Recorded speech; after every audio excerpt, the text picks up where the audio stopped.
Hello friends, welcome to DTS advice. दोस्तों, आज मैं लेके आया हूँ आपके लिए एचडीबी फाइनेंशियल सर्विस का सेटलमेंट लेटर, जो कि कस्टमर को लगभग 65% डिस्काउंट मिला है उसके टोटल आउटस्टैंडिंग पर। और एचडीबी फाइनेंशियल सर्विस का ये एक पर्सनल लोन का सेटलमेंट है। तो आइए हम आपको दिखाते हैं कि इसमें क्या क्या पॉइंट्स होते हैं, क्या क्या शर्तें होती हैं।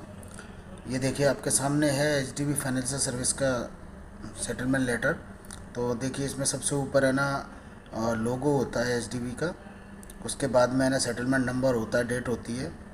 यहाँ पे ना डेट दी नहीं हुई है, तो आप है ना इस डेट को है ना कस्टमर केयर से वेरीफाई कर सकते हैं। और ये जो लेटर है बैंक के ऑफिशियल डोमेन से आया है आपके पास, तो फिर कोई घबराने वाली बात नहीं है। हम आपको दिखाएंगे कि ये किस अभी कौन से डोमेन से आया है।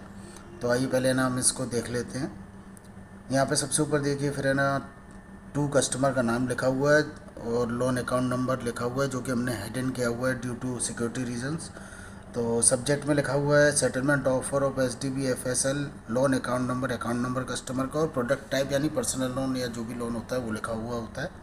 उसके बाद लिखा हुआ है dear sir madam, in reference to our continue discussion and on the basis of your request HDB financial services limited accord consent to amicable settlement the mentioned above loan account by accepting 22,000 towards full and final settlement against the foreclosure amount of rupees 63,416 रुपये का, है ना। तो यहाँ पे यही बताना चाह रहे हैं कि ना 63,416 रुपये के अगेंस्ट में हम आपको फुल एंड फाइनल अमाउंट 22,000 लेंगे, ठीक है ना। फिर उसके बाद लिखा हुआ है the settlement house payable as per the prepayment schedule. जैसे कि जो भी आप लेते हैं वन शॉट में करते हैं या 2 ईएमआई या 3 ईएमआई, जैसे भी आप करना चाहते हो, तो यहाँ पे ना उसके नंबर्स ऑफ इंस्टॉलमेंट लिखी हुई होती हैं और नीचे है ना 22,000 लिखा हुआ है, देखिए अमाउंट। उसके बाद डेट दी हुई है 31/3।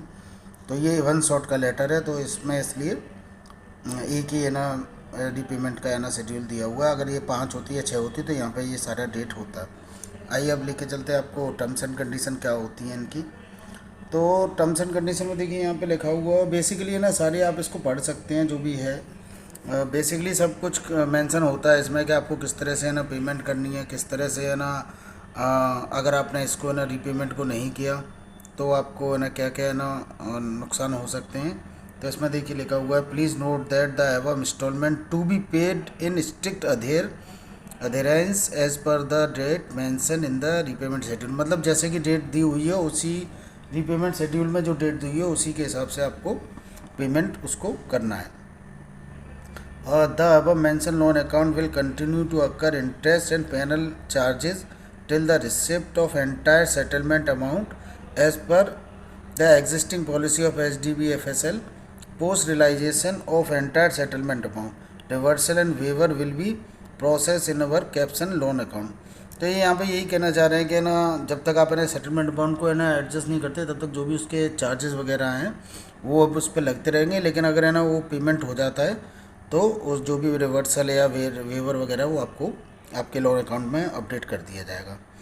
इन the event of default in above repayment schedule this settlement letter will be treated as null and void. मतलब अगर आपने है ना इस पेमेंट के रीशेड्यूल में जो दिया हुआ है शेड्यूल, उसको अगर आपने है ना इग्नोर किया यानी फेल होते हैं, डिफ़ॉल्ट करते हैं इस पेमेंट को करने में, तो ये जो लेटर है वो नल एंड वॉइड हो जाएगा बिल्कुल।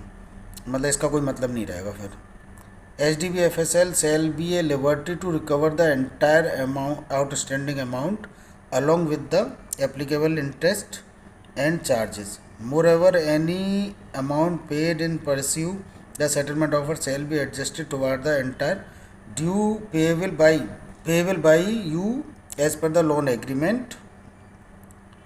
ठीक है ना। इसमें ये लिखा हुआ है कि अगर आप है ना इस पेमेंट को डिफ़ॉल्ट कर देते हैं तो आपको बैंक है ना पूरी आउटस्टैंडिंग के लिए है ना जो भी इस पर चार्जेस वगैरह इंटरेस्ट वगैरह है वो है ना उस पर लगती रहेगी। मतलब उसके साथ में आपसे वो पेमेंट लगेगी अगर आपने ये सेटलमेंट लेटर को इग्नोर किया या पेमेंट इसके हिसाब से नहीं किया तो। उसके बाद लगा the settlement letter of this letter are in addition to in the not derogation of the loan agreement executive between us. मतलब ये वही है सेटलमेंट लेटर के जो टर्म्स हैं, जो ये टर्म्स मतलब सेटलमेंट लेटर में जो है ना टर्म्स दिए हुए हैं वो एडिशन है। मतलब जो लोन एग्रीमेंट हमारे और आपके बीच में हुआ था उससे अलग हैं ये, इसमें ये दिया हुआ है। आइए नेक्स्ट पॉइंट देखते हैं। This settlement letter issued without prejudice and HDBFSL reserve its right to continue all legal proceeding pending against you till the receipt of entire due either as per this settlement letter और settlement और loan agreement. मतलब यही है कि ना HDB के पास अपने उनके राइट्स हैं, अगर कोई भी है ना लीगल प्रोसीडिंग चल रही है, जब तक कि आप है ना ये पेमेंट आप क्लियर नहीं कर देते हो। उसके बाद please note this settlement offer is limited to the referral alien मतलब loan account number only and it should not be quote as president for any other. मतलब ये जो सेटलमेंट लेटर है ये इस इंडिविजुअल अकाउंट के लिए ही मान्य होगा और किसी के लिए नहीं होगा, है ना। उसके बाद में upon receipt of entire settlement amount NOC no objection certificate shall be issued in the caption lane provided borrower and co-borrower guarantor does not owe any direct indirect liability to the HDBFSL। मतलब है ना जब ये payment है ना आपको मिल जाएगा तो आपको ये है ना नो ऑब्जेक्शन सर्टिफिकेट आपको देंगे इस अकाउंट का, तो उससे ये होगा फिर आप उसको पेमेंट करने के लिए लायबल नहीं होंगे, है ना।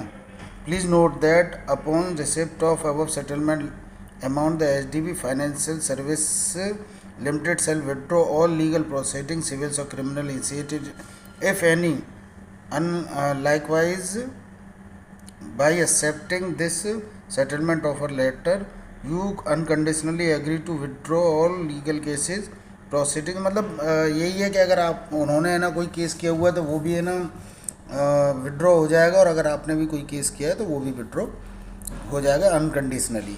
बस ये है दिया हुआ है ना। और आप है ना किसी भी है ना उनके रिकवरी एजेंट या रिप्रेजेंटेटिव के खिलाफ है ना कोई भी अगर आपने शिकायत कर रखी है तो वो ऑटोमेटिकली ना विड्रॉल हो जाएगी, है ना। Further under the credit information companies regulation act 2005 information of loan repayment would be shared with credit information bureau. मतलब ये सिविल में मैं यहाँ पर बता रहे कि सिविल में ये आपका एज ए सेटल है ना, मतलब ये लिखा आ जाएगा वहाँ पे कि आपका ये लोन सेटल हो गया, सिविल में ये लोग अपडेट कर देंगे। This settlement offer letter shall be valid till 31/3/2023 end of the month only.